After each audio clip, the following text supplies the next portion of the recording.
તો ગાઈઝ આજે છે રધન છઠ. પૂનમ બનાવે છે મરચો ભોગલા મરચો.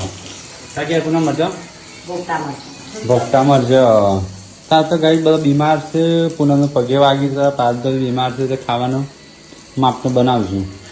તો આ મરચો તરું છું. પછી આ મરચો તરવાનો છે. ભીંડીનું શાક થાય છે આ બાજુ. કંકોળોનું શાક અને કારેલાનું શાક અને પાત્રા બનશે.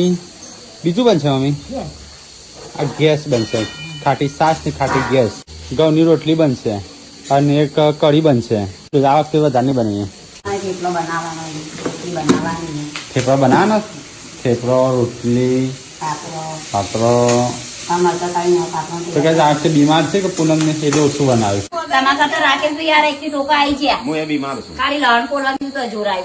આજ ગરમ રોધવાનું કાલ ટાટું ખાવાનું.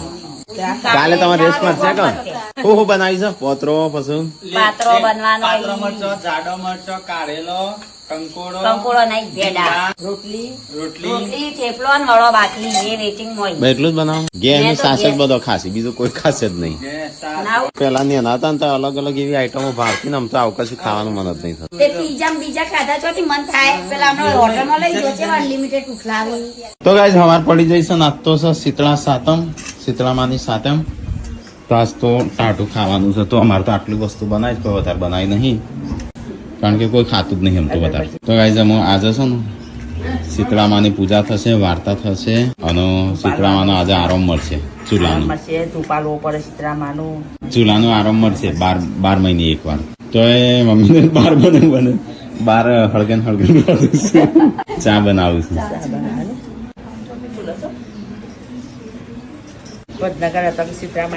દર્શન કરવા પૂજા કરવા અહીંયા આપડા ગામમાં છે મંદિર. મંદિર ગામમાં છે પણ ગામમાં અહીં જતો નહીં લોબેન પડશે ઘેર ના ઘેર પૂજા કરી દીધી. પૂજા કરી નરિયામાં ગાળા પાડી અને પછી રાતે તો ડીશમાં પાડ્યા તે ડીશમાં ચાલે ડીશમાં ચાલે ડીશમાં ચાલે પેલા નાળિયેર પાડી તો ચાલે પણ અત્યારે લાવે.